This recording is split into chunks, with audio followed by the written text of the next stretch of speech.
Hey everybody, it's Josh Rutledge, your co-host for FearScape Paranormal Podcast. Thank you so much for listening. If you'd like to support us more, please head over to our website, FearScapePodcast.com. There you can click on store and browse some really awesome t-shirts and maybe pick a couple up, or even go to our Patreon page and see how you can support us monthly. We love bringing you awesome content just as much as you like listening to it. Enjoy the show. The following program is presented for entertainment purposes. WCHQ does not necessarily endorse the ideas presented.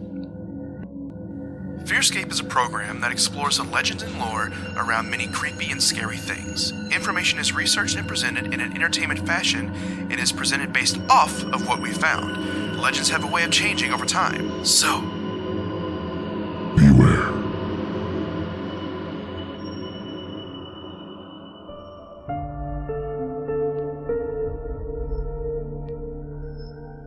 FearScape. Welcome back, ladies and gentlemen, to FearScape, your home for all things spooky, scary, paranormal, and just plain weird, here on 100.9 FM WCHQ, as well as the Destination Nation Network. My name is Stefan, and I am joined, as always, by my co-host, Josh. What up? What up? He's keeping it simple, that's right. We have a fun episode today with the last two. So the two ago, we got to know you. And last week we got to know Steven, and he's already been hitting me up from people that listen to the episode of his friends and family that have sent us in stories, and That is awesome. lordy but gordy, do we got some stuff down the road. This week's going to be cool, man. We're talking about something. So my family lives out in Phoenix, and we're going to be talking about the Phoenix Lights. Now, granted, they weren't out there then, but my brother and my sister both and their families live in Phoenix. The Phoenix Lights happened in 1997. We're going to get into that. A very cool aeronautical event. I guess so, yeah. I don't know how to put it. I'm constantly trying to find a term that fits alien stuff like paranormal fits ghost stuff. Even though I guess paranormal fits alien stuff, but when I say it, you don't think aliens immediately. You think ghosts. Yeah. Right? So it's like, is there like a extraterrestrial event, I guess? I don't know. There's so much wrapped up around aliens, too, that, like, for some people, you just say alien, like, oh, it's, this guy's a crackpot. Yeah. Or, oh, you talking about Mexican and Canadians? But yeah, so we're going to be talking about that. Some very cool lights in the sky. But before we get to that, I've got a very interesting piece of spooky news. Okay. So be ready, y'all. Be ready.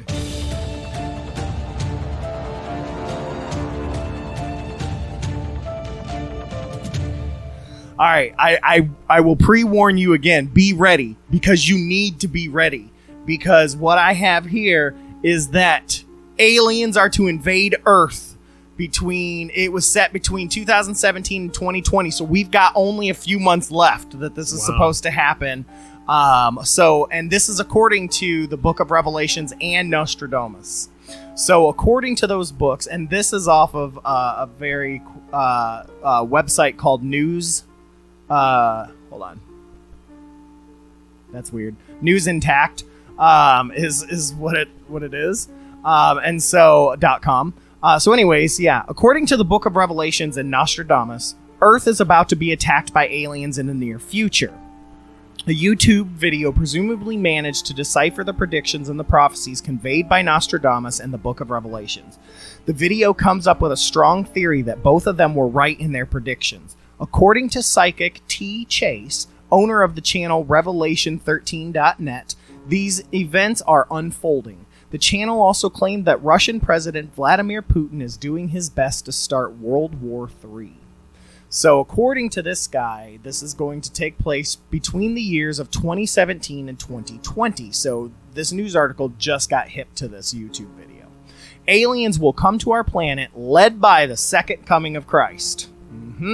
Jesus and his army will manage to defeat Putin, and then they will go on and defeat the entire globe. Chase also claims that the aliens will modify once again our DNA in order to make us more peaceful, and so everyone will live happily. Even though it sounds scary, It's also what he has many times said, is that what the world needs now is an alien invasion. So if you want to look that up, type in alien UFO invasion in 2019 and T-Chase, you should be able to find the video. Interesting. Interesting. Yeah. He has not stepped back on his claim, even though he's running out of time. So I'm curious how many views the video has received. I can tell you. Give me a second. I'll pull it up. So it's just very interesting how many people have tuned in, and I wonder how many people have tuned in since the article was written. All right, 118,000 views on likes. there. Yeah, T.Chase is his name. Chase. Mm-hmm. And there are a good amount of accounts on here, and people are saying this looks exactly like a dream I once had, and Yeah. all kinds of stuff. I mean, maybe this is where the Space Force is coming in. Maybe it is. Who knows? Got to defeat them aliens. Well, not the aliens are on our side. Right. Yeah, they're coming down with Jesus to take out Putin. Yeah, with Jesus. Right. With Jesus. Yeah. So. Yeah. Good, so I told good, you, be ready. Good stuff. Be good ready. Stuff, so dig out your pits and put in your safe. What are those things called? Bunkers? Yeah, put in your bunker. Get your canned goods and your Twinkies and get ready. And Jesus will let you know by knocking 3 times for the Trinity and let you know that it's safe to come out. So if we hear 3 rounds of thunder, we should just know that. Yeah. It's good to come out. Okay. You're okay. Yeah. You're okay. But yeah, so that's this week's spooky news.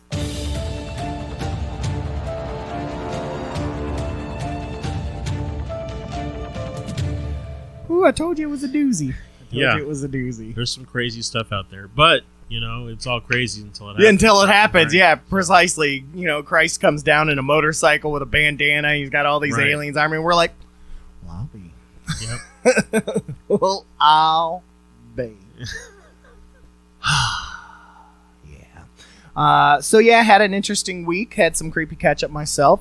You told me you got a little bit. So creepy catch up, yeah, let's go into get into a little creepy catch up before we get into our main topic. Creepy catch-up. Creepy catch-up. Creepy catch-up. Y'all, it's creepy. Oh yeah, creepy catch up. Oh yeah. So Daddy had himself another night hag. Thought you were on a good stretch there. I thought I was too. And it's interesting. My anxiety has kicked back in since then. It did not precursor it. So people going, oh, well, it's your anxiety. No, this gave me the anxiety. Did you eat Taco Bell? No, Okay. I actually haven't had Taco Bell in quite some time. Just because it's not easily available. Nothing against Taco Bell. Yeah, nothing. I just don't go down that road as much. And I mean the physical road that's there that leads to Taco Bell. No, so, the other night, I was just laying in bed. And, I sleep on the couch a lot because I fall asleep to the TV. My wife doesn't like noise, and so I'm usually too lazy to literally walk around the corner where the bedroom is. Which is, it's not like it's upstairs, people. It's literally 15 steps away. But I get too tired to get up, and I fall asleep on the couch a lot with my TARDIS blanket. And that's a place I can end up sleeping on my back because the dog jumps up there and there's no room, and so I got to move and maneuver. Well, and I was on my back. I'm always on my back.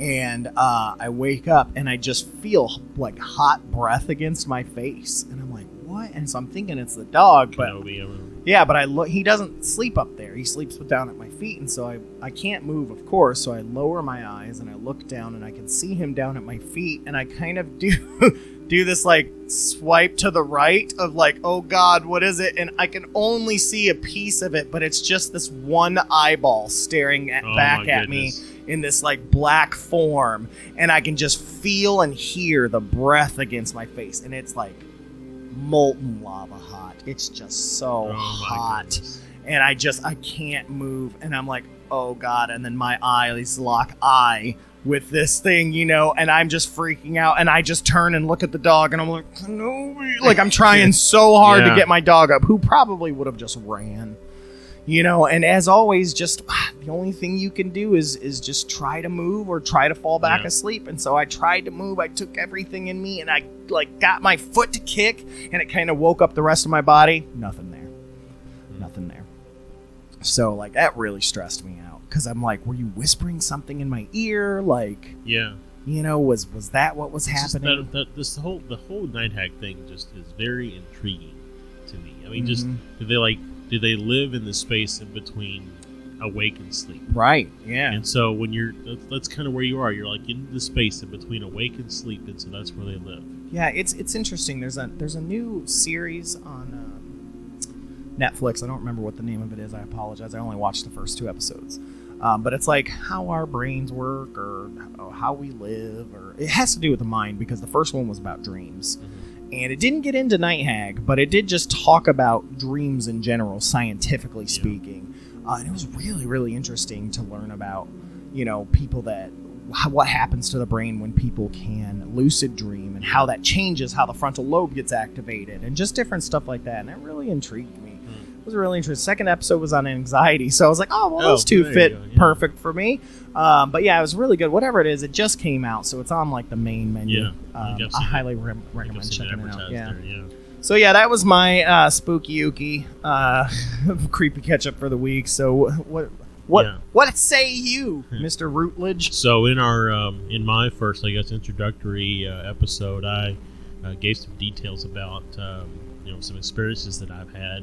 And I was talking to my mom the other day, and she was like, "Oh, listen to your show, and you got a couple of your facts wrong." So she gave me she gave me a history lesson. So my great uncle Andy that lived in the farmhouse. So it turns out I was wrong. It wasn't just him that came back, and all of his family that died out west. He actually had a brother and another family member. I don't remember which one. I don't want to say the wrong name, so I don't want to get a lecture again. But he and his brother were actually captured by Native Americans and lived with Native Americans. So, that was the question we were asking. Right. So for 2 years, and then they were rescued and brought back to Kentucky. And so that's probably a lot of where she even said that he would chant. Later, when he became bedridden, he would just sit in his bed and just chant and stuff. And so so the story that I gave about the rocking chair when we came home from the hospital, it was in the room he died in. Interesting. So just some additional detail to kind of go with the stories that I gave. I love that. I love your mom. I'm glad she did that. That's crazy, and just so weird how last week was Steven's story, how he had that story of just finding himself chanting. It's crazy. But I would have loved to have interviewed him to see what happened during those 2 years. Man, that would have been just crazy. It's were you put into slavery? Did you just get accepted as part of the tribe? Were you in prison? Oh my God, so many questions for a dead man. Yeah, I bet you it would have been a very interesting story. So so that's my one piece. Then my other piece of creepy catch up is a few weeks ago, my father-in-law came to visit. And he and I were standing out in my driveway looking up, because where I live at, you can see just all kinds of stars. And so we were looking up at the stars, and we both saw what I can best describe as stars moving around in a very small, sparse part of the night sky. And at first I was like, well, maybe it's the International Space Station. Right. But it wasn't moving the way the International Space Station moves. It tracks from east to west across the sky. This was just kind of sporadic all over the place. Well, maybe it's a meteor shower. But again, because of the sometimes they would be going from north to south, and sometimes they'd be going from south to north, and sometimes east to west. And also, they were pretty much concentrated in this one area of the night sky that I was looking at. And so, I started thinking about when you see the International Space Station fly over, you see it from Earth because it looks like a star moving through the sky. But think about it. That thing is a massive structure in space. Yeah, it has to be. And you're seeing a pinprick of light moving across the sky. So now take that and apply it to the lights that we saw moving around the sky. Those things must have been huge for us to see them that far up. And they were moving within seconds. And they were they would be bright, and then they would just kind of like disappear. And the best thing that I can equate it to is I just watched the movie, but the movie Star Trek First Contact. At the end of the movie, Zeppelin Cochrane's standing on Earth, and he like looks up and he sees the Enterprise go into warp or whatever. Right. That's what it looked like. It looked like they were like just going to FTL or something. Oh, it's crazy. And it can't be lightning bugs because lightning bugs don't hold their charge. Yeah.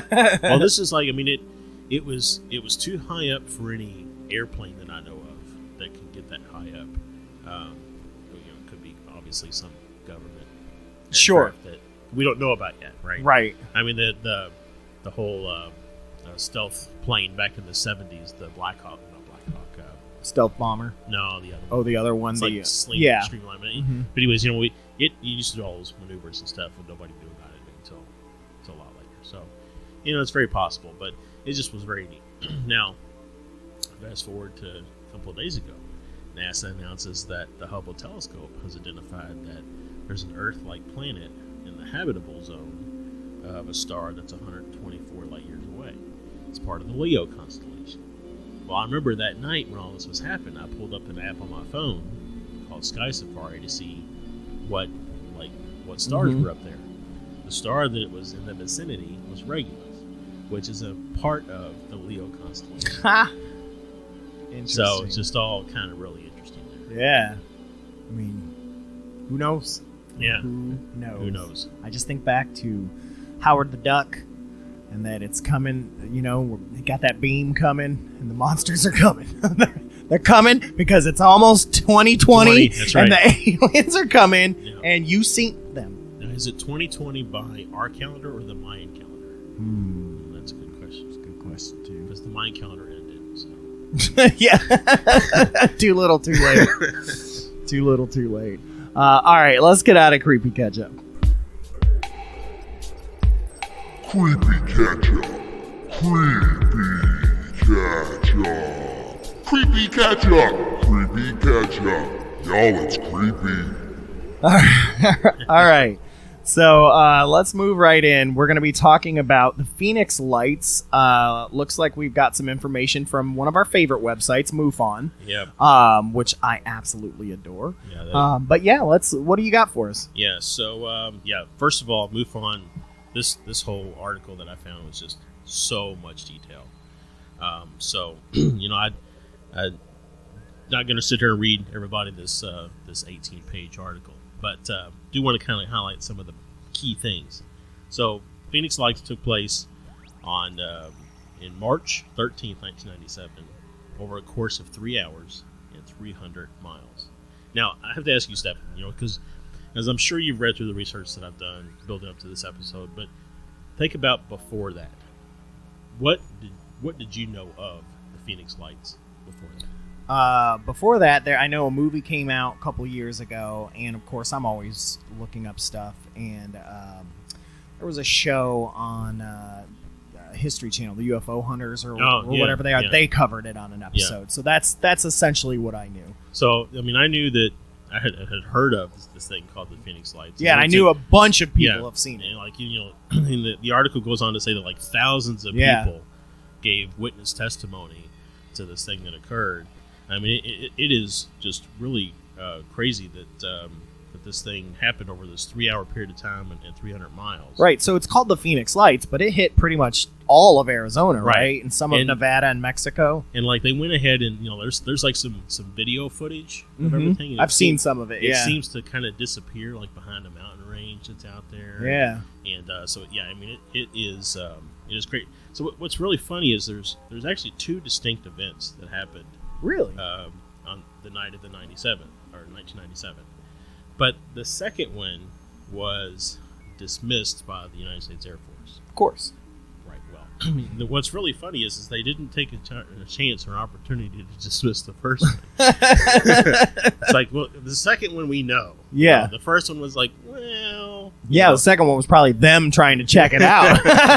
Well, it says that like the second one was some aerial flares that were dropped by an A-10 Warthog. Oh, sure. That were doing training exercises.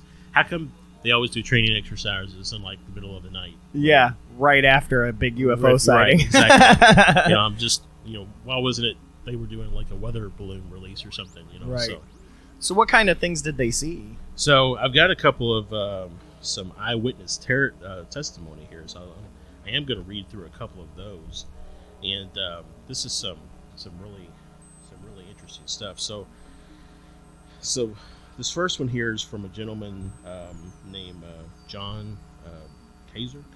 Yeah, it looks like Kaiser. Yeah, and he's in the Prescott area, Prescott Valley. Right. Yeah. So that's pretty close to Phoenix. Okay. So I'm not entirely sure the location of things in Phoenix out there. I know a little bit. Okay. A little bit. Yeah. So this happened at approximately 8:17 Mountain Standard Time.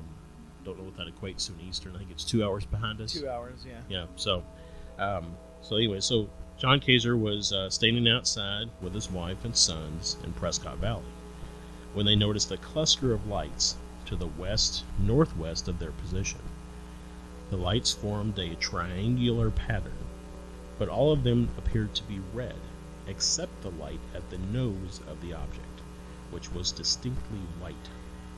The object or objects, which had been observed for approximately 2 to 3 minutes with binoculars, then passed directly overhead the observers. They were seen to bank to the right, and then they disappeared in the night sky to the southwest of Prescott Valley. The altitude could not be determined, however it is fairly low and made no sound. That's the interesting thing, is the no sound. That's the thing. And of course we've got triangular or V-shaped, which is very, very common these days. A lot of the sightings that happen that we've seen over the past 30 years or so have tended to be more triangular and V-shaped, as opposed to the circular. Well, I've even heard of like the pill-shaped, like a tic-tac type thing. But it's also been speculated by many that those tic-tac objects are like probes, basically, that they're unmanned and they're just right. So what's really interesting about this, like you said, the no sound. So even if you can't hear something emitting some type of a pulse from an engine, you should still hear the sound of wind rushing past an object that large as it moves through the air. I mean, think about it. When you hear an airplane flying way overhead, you don't really hear the engines of the airplane. You hear the wind break that's occurring as it breaks over the craft.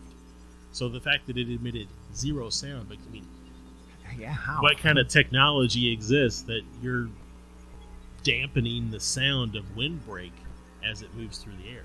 Yeah, I don't know. I like the story that's here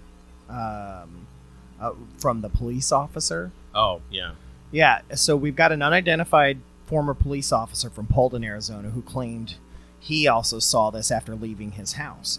As he was driving north, he allegedly saw a cluster of reddish or orange lights in the sky, comprising 4 lights together and a 5th light trailing them. Each of the individual lights in the formation appeared to the witness to consist of 2 separate point sources of orange light. He returned home and through binoculars watched the lights until they disappeared south over the horizon. And we even had another guy that saw it, and he said that he swears it was the size of a Boeing 747. These are not tiny little lights in the sky. These are huge lights. Well, I think what's interesting between the officer's account and the account that I just read is that in the account that I just read, the V shape was moving towards them. Mm-hmm. But in the account for the officer, the V shape was really moving away. Yeah, away, the other opposite direction. So it's when you think about aircraft, they can fly like one direction. Yeah. Like the nose of a craft can't just start going backwards. Right. So the fact that the lights don't really seem to have any necessarily directionally, inclined. To say that this is necessarily the front of the craft versus the back of the craft. Mm-hmm. So the MUFON, the National UFO Reporting Center, received a report from the Prescott area, and so this went on to say that while doing astrophotography, which is awesome, I like to do astrophotography. Yeah, it's hard to do. It is because things in space are moving so quickly. Yeah. I observed 5 yellow white lights in a V formation moving slowly from the northeast across the sky to the northwest across the sky to the northeast. Then turn almost due south and continue until out of sight. The point of the V was in the direction of movement. The first 3 lights were in fairly tight V, while 2 of the lights were further back along the lines of the V's legs.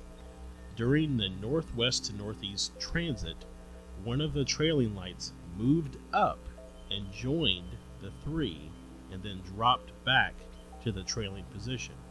I estimated the 3-light V to cover about 0.5 of degrees of the sky, while the whole group of 5 lights covered 1 degree of the sky. Woo! So we've got them moving. Moving on the craft. Which, like...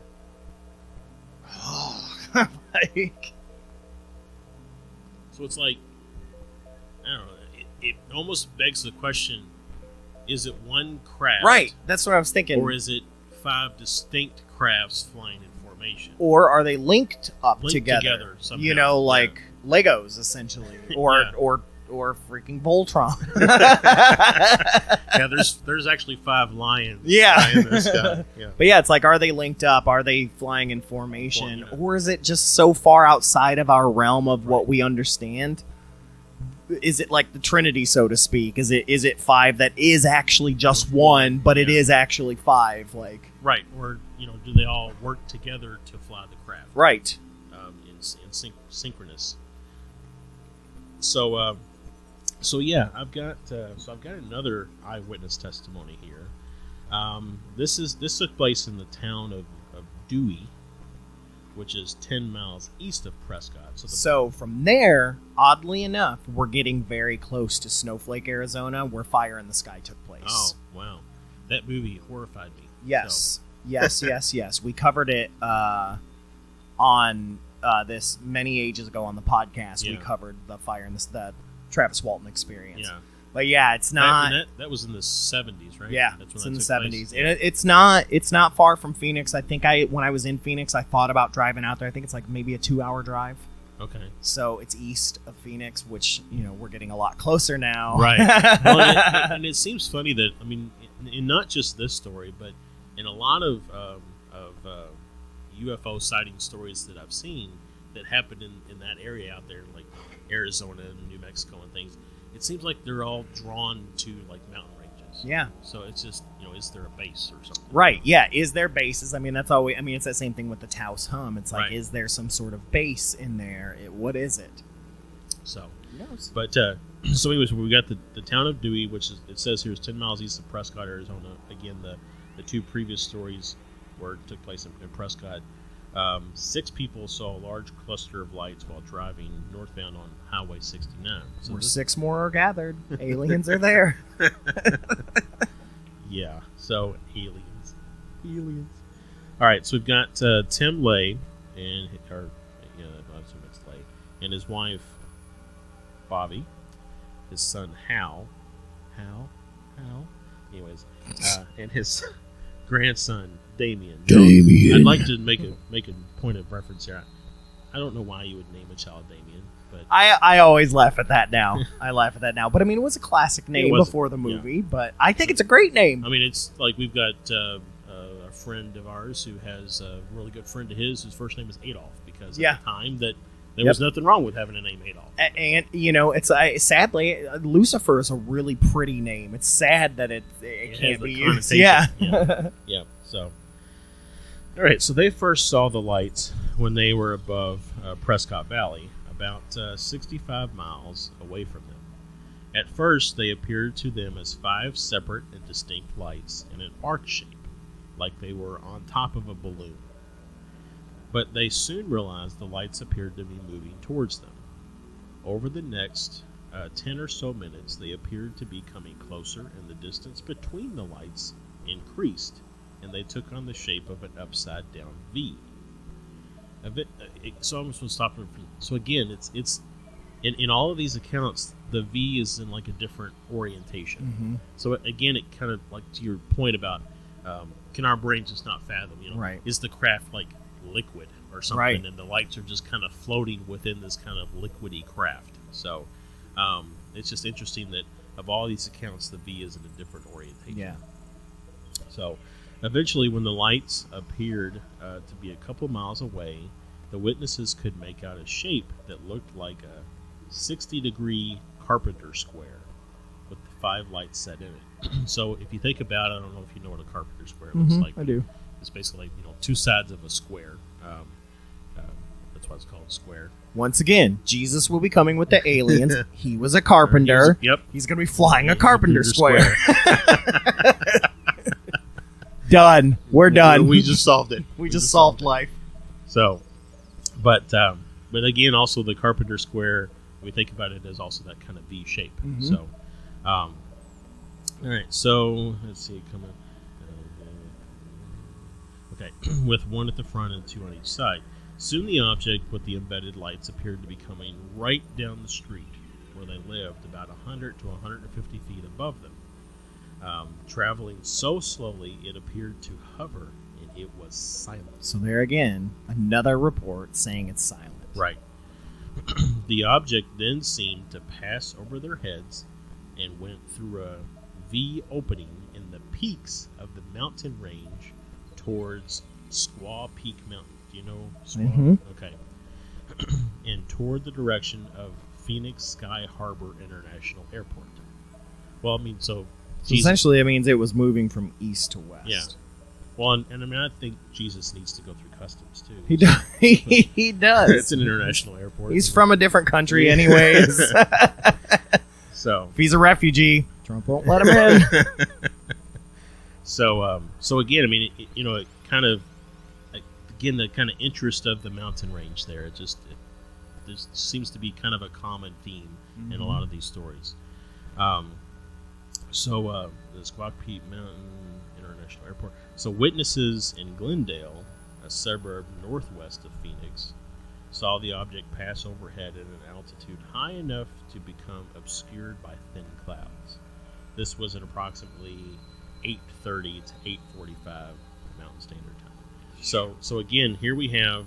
So let's look at timestamps. So we've got our account by our police officer here in Paulden, Arizona. That occurred at 8:15 Mountain Standard Time. We have our account here at Prescott. That doesn't give me a timestamp, but I'm assuming it's. Actually, it does. I'll take that back. At 8:17 Mountain Standard Time. I don't know the distance between Paulden and Prescott, but we know that. Yeah, I don't either. We know that from Prescott to Dewey, it's 10 miles. Yeah. And this occurrence that happened in Dewey was at 8:30 to 8:45. So, I mean, from a period of about 15 to 25 minutes, it moved 10 miles. So that's pretty slow when you think about it. I mean, it's so is it moving that slow because it's doing surveillance, or if it's just kind of you almost have to wonder if it was a purposeful sighting. Right. They wanted to be seen. What if that's the case? What if aliens want to make themselves known, but our government or governments of the world are suppressing? Right. All Oh, that yeah. kind of stuff. So yeah.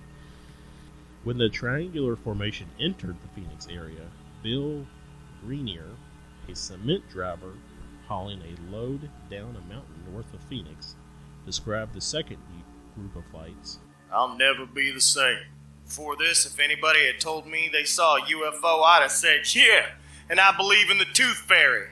Now I've got a whole new view, and I may be just a dumb truck driver, but I've seen something that don't belong here. Grenier stated that the lights hovered over the area for more than 2 hours. Don't matter if you're smart, dumb, it doesn't matter. No. What you see is what you see. Right. I mean, it's like... But yeah, I mean, that is the thing. It's like, yeah, everybody's an idiot until it happens to you. Well, and and I don't want to imply that all people who see UFOs are dumb. I'm just saying that sometimes if your brain it's better to not let your brain come up with your own answers. Right. And sometimes people who are highly intelligent think, "Oh, that's just this, that, or the other, and they dismiss it, Right. and they don't accept it for the possibility that it could be.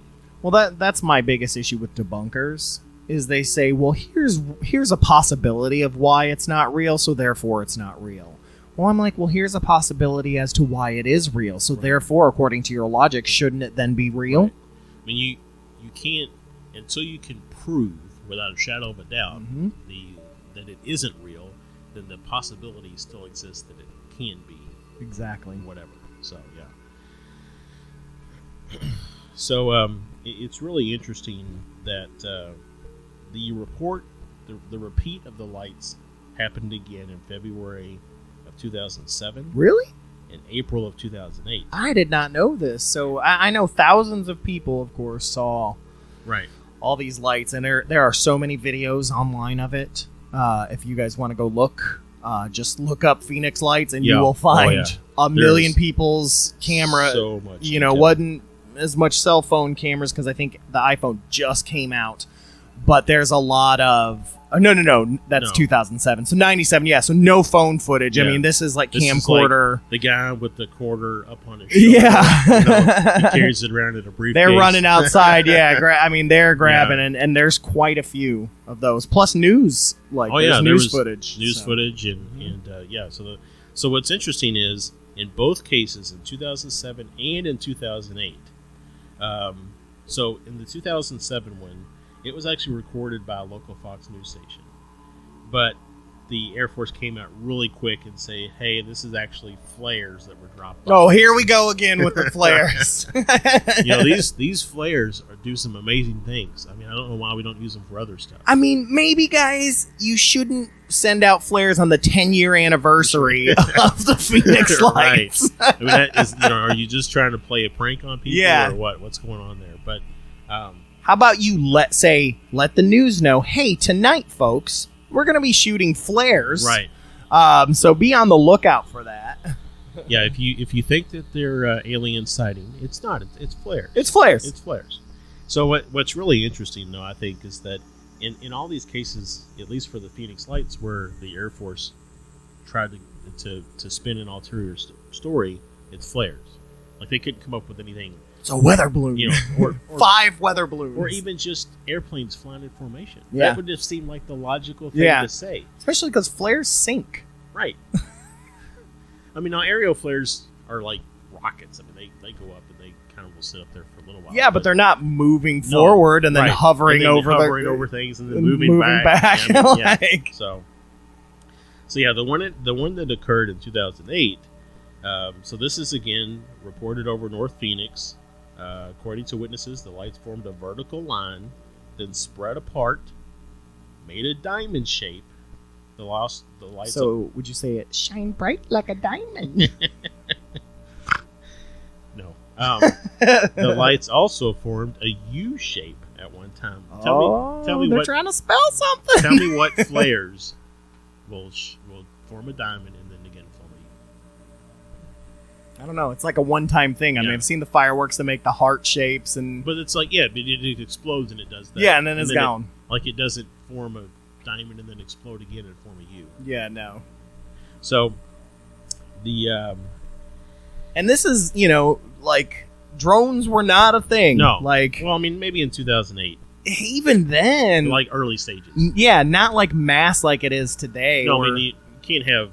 Like today, you have these big drone aerial shows where they are all synchronized. Yeah, and that like put Ric Flair's picture up in the sky or something. So, but yeah, so this one you've got Tony Toporek video taped the lights.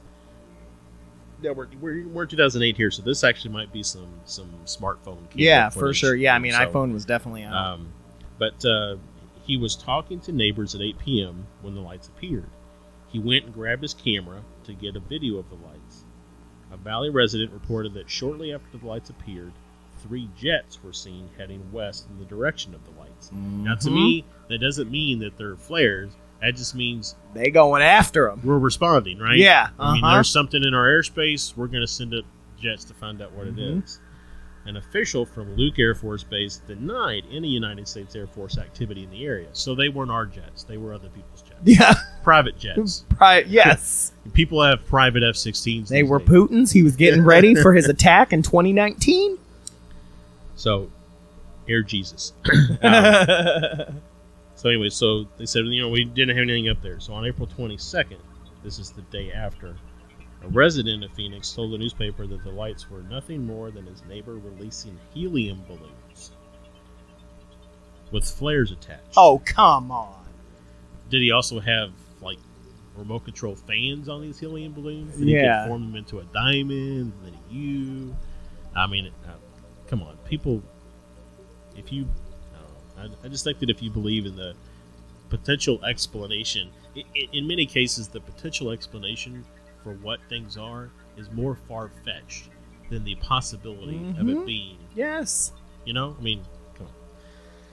So, the following day, a Phoenix resident who declined to be identified in the news stated he had attached flares to helium balloons and released them from his backyard.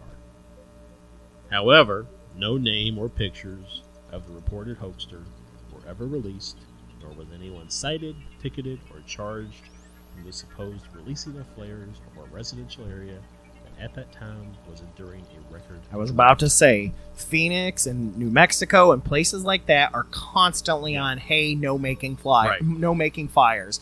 And someone sending up a ton of flares. Right. Yeah, no. I mean, Absolutely not. I feel like Smokey the Bear would have been over there. Yep. Handcuffing him, taking him away. There would be a record of it. So, yeah, I mean, that's just all a little too convenient, in my opinion. So, we kind of break down here into some imagery around the lights. And this gets into a little bit of some video footage from the news and things like that. So I think all this is pretty neat, and I think it's worth sharing for anybody who might want to try to, that's maybe going along the debunking path. So the imagery of the Phoenix light basically falls into two categories. There's images of the triangular formation that were seen prior to 2200, which is 10 p.m. Mountain Standard Time in Prescott and Dewey, and images of the post-event, but almost no known images of the second event. So this is, if you remember, I started the story saying there were two events. One that happened. The second one they said was flares. But there's almost no images of the second event. So everything is really from the first event. All the known images were, so that includes stills as well as video, were produced using a variety of commercially available camcorders and cameras. So there's not like somebody is passing out, Kodak cameras and saying, "Here, be ready to go at 8 p.m." Right. Yeah. So it wasn't a flash mob of alien sightings. So there are a few known images of the Prescott Dewey lights. There's a couple of television stations reported that an individual named Richard Curtis recorded a detailed video that purportedly showing the outline of the spacecraft, but that video had been lost. I don't know if it's coincidental or convenient or whatever the case is. You decide that for yourself. The only other known video is of poor quality and shows a group of lights with no craft visible. During the Phoenix event, numerous still photographs and videotapes were made, distinctly showing a series of lights appearing at a regular interval, remaining illuminated for several moments and then going out. So this feels like more of that kind of flare story where you've got lights that are bright and then going out. But the fact that they're reoccurring lights, I mean, that means you're constantly shooting flares. So, I mean, right. Again, to your point earlier, drought. I mean, I don't know if they were in a drought in 1997, but it was probably still pretty dry. I mean, you're in the desert. So I can't imagine where the Air Force would be. Well, maybe I can't imagine where the Air Force would be that inconsiderate of. But these images have been repeatedly aired by documentary television channels such as Discovery Channel and History Channel as part of the UFO documentary program. The most frequently seen sequence shows what appears to be an arc of lights appearing one by one, then going out one by one. Right, I've seen that many times. Yeah, I think you can actually, that's on YouTube. Yeah. If you go out and look for Phoenix Lights video footage, you can find that. So UFO advocates claim that these images showed that the lights were some form of running light or other aircraft illumination along the leading edge of a large craft, estimated to be as large as 1 mile in diameter. That is huge. All right. That's like, so we that's do like have Independence helicarriers, Day. guys. We do have helicarriers. Yeah. I mean, it's like Independence Day craft. Huge, Right. I mean, that's so. That came out around then, right? It did, actually. Was Will Smith one of the, I don't know if he was one of the sites or not. It was Jeff Goldblum. Oh, Will Smith was in it, too. I know, but Jeff Goldblum. They all come for Jeff Goldblum. So, so I mean, just still, but 1 mile in diameter, that is huge. And again, going back to some previous accounts, made no sound. Something that's 1 mile in diameter and it made no sound. My dad is not even close to 1 mile in diameter, and you can hear him coming a mile away.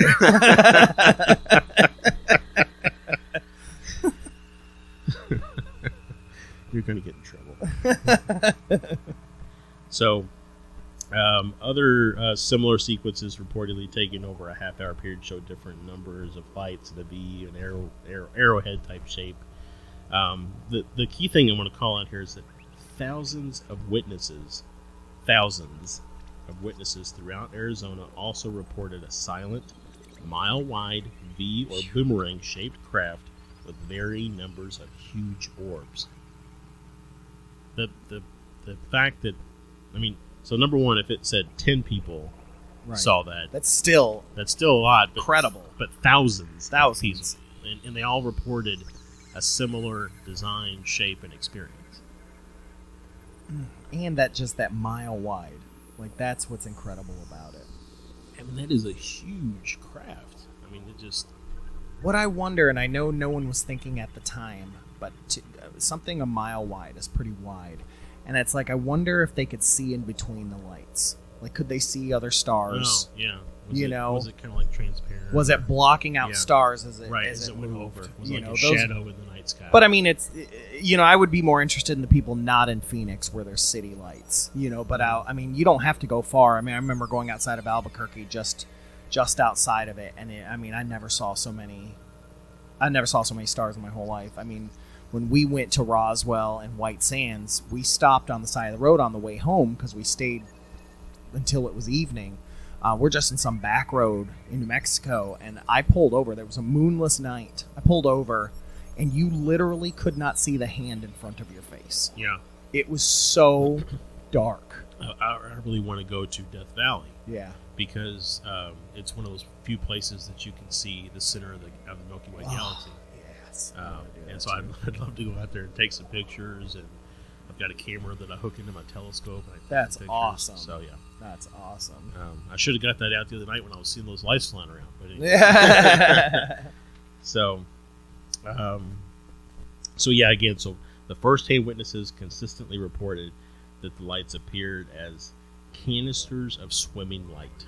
Yeah, so this is different than just a light bulb. Right. This is not like wing markers on an aircraft that stay, that are stationary. This is like lights moving around in it, internally as well. Right.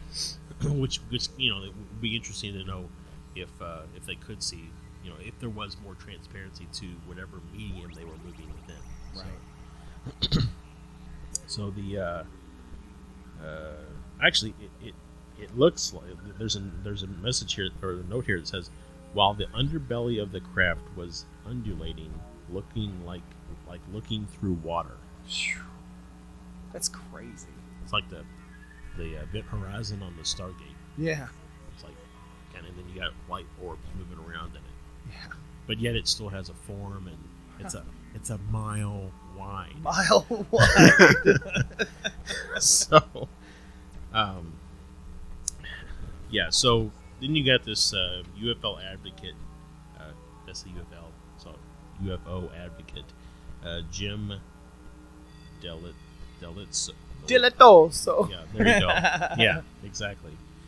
He claimed to perform some spectral analysis on the photographs and video imagery that provided the lights that could not have been produced by a man-made source. Now, it goes on to say, and I won't read all of this, but it goes on to say that the software that he used they can't find it. They don't know, Right. like they don't know who makes it or anything to be able to do the same thing. So, again, for those of you who are thinking maybe this is just, everybody, they had a big bonfire, burned some peyote, and everybody had a shared experience. I don't know, but it does go on to say that a Cognitech, an independent video laboratory, superimposed the video imagery taken of the Phoenix lights onto video imagery that was shot during the daytime of the same location. In the composite image, the lights are seen to extinguish at the moment they reach the Estrella mountain range. I'm probably pronouncing that wrong. But a local TV station did the same thing, and they said that it didn't show that it reached the mountain range. That it actually went out in front of the mountain range. But then Cognitech came back and said, no, you all did it wrong. You didn't match like zoom and frame scale and all that kind of stuff, and so our video is better. And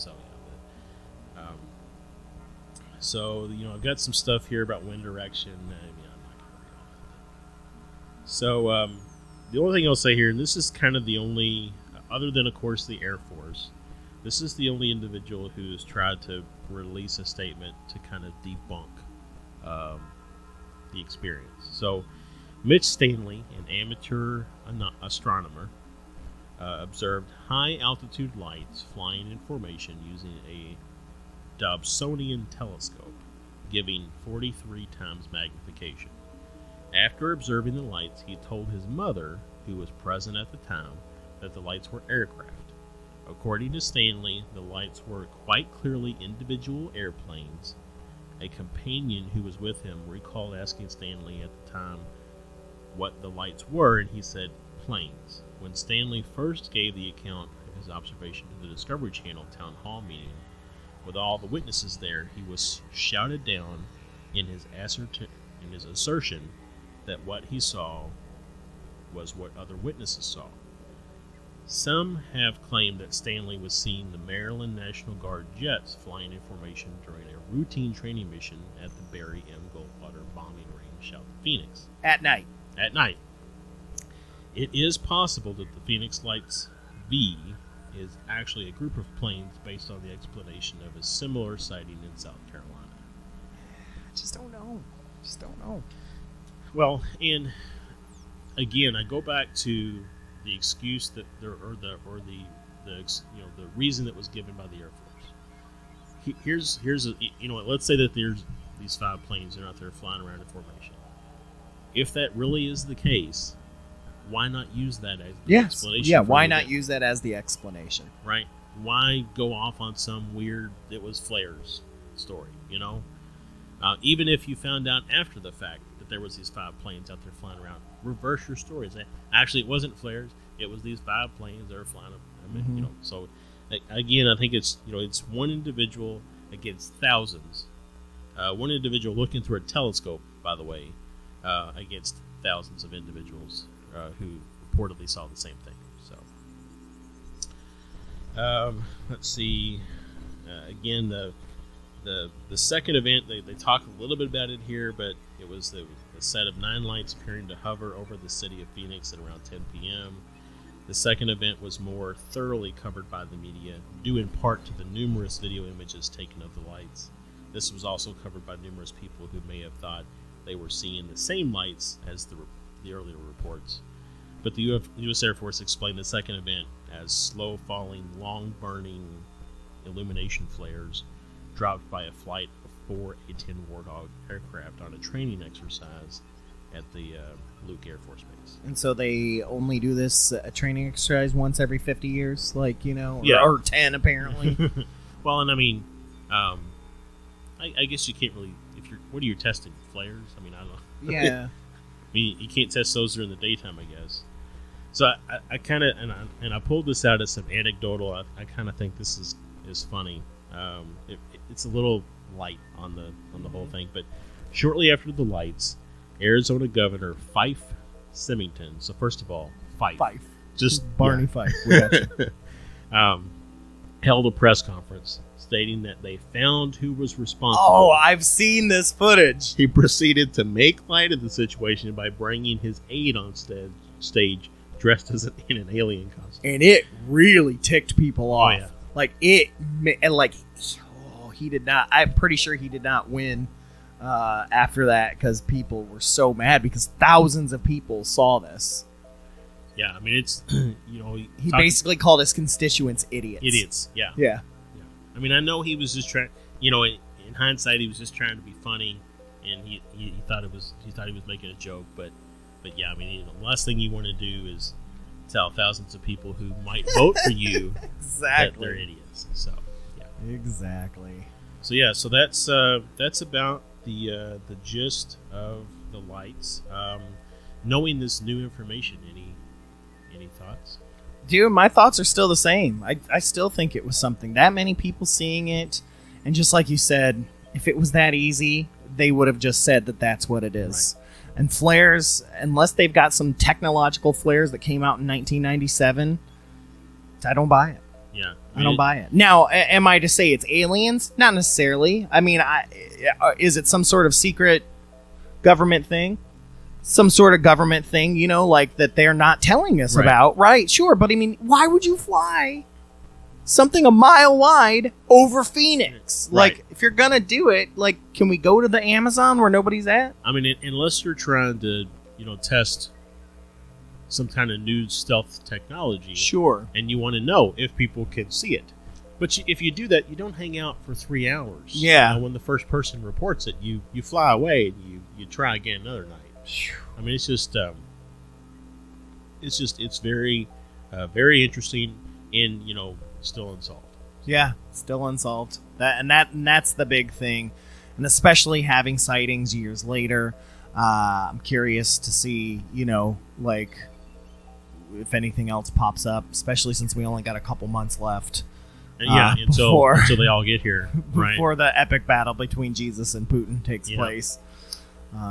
Holy moly, man. Like, and like I said, we've only scratched the surface on the observations and sightings from people there in their videos. I think I read, three witness testimonies. There were thousands of people. So, I mean, if you really want to know, like Stefan said, if you really want to know more about this, there is just so much detail online, stuff you can find on YouTube where people have found and uploaded videos on Sure, YouTube. Even fiction. I mean, there's a ton of movies that are based off of it. They came from outer space. Night Skies, those are movies. Another movie called The Appearance of a Man, as well as like some docs. There's the Phoenix Lights, We Are Not Alone documentary. The Phoenix Lights, A Skeptic's Discovery That We Are Not Alone, by astronaut Dr. Edgar Mitchell. And different things like that. And there was one that came out a few years ago. I think it was called Phoenix Forgotten. And then there's another one called Phoenix 97, Phoenix something or other 97. Like, I mean, there's some. They're not all great. Yeah. Which a lot of times sci-fi can be low budget. Some low budget, but I think the most important thing is don't just read one account, right? Look at a bunch of different opportunities there and make your own decision. Yep. And on that, we're going to start to wrap up. We aren't going to do a listener story today since we just did 2 full episodes full of listener stories, essentially. But we will be back with a listener story. Actually, Steven Stanik's mother sent us a story, which we'll be covering next week. Very interesting stuff. But yeah, make sure to send in your stories. Have you seen a UFO? Have you seen lights in the sky? We want to know these things. We do not think you are crazy. And if you're worried about your name, give us tell us to use an alias. Tell us to put anonymous. Send those to fearscapepodcast@gmail.com. Send us your stories. We want them. Don't make us get them out of you. And if you don't like writing, grab your phone, use the voice recorder, record it, record your own story, and then, let us know about it, and we can set up a Google Drive or anything. Or heck, if you want to come to the studio one of these times and record it yourself, we'll make it happen. We want those stories. We are very interested in your experience. Yep. So please send all those listener stories to fearscapepodcast@gmail.com, or just email me and let me know, and we'll see what we can do from there. But yeah, thank you guys. And thank you, Josh, for bringing this to the table. Yeah. I love the Phoenix Lights. It's been on our list for a while, and I'm glad we're finally touching that. And man, I mean, so much. We've been really digging into some UFO stuff, and it's amazing how similar everything is. Oh, it really is. So, but we're going to get out of here. Thank you guys so much, like I said, for tuning in to 100.9 FM WCHQ and the DNN. Make sure to check out both of those things. If you're here in Louisville, listen to the station. Or get the app, download the app, stream it live there, or just www.wchqfm.com, or go to destinationcomics.com/DNN and find FearScape there for the podcast versions. And on that, we're going to get out of here. So thank you guys so much. I have been Stefan, and I will catch you on the flip side. This is Josh. The truth is out there. And remember, folks, hold those blankets extra tight. Good night, everybody.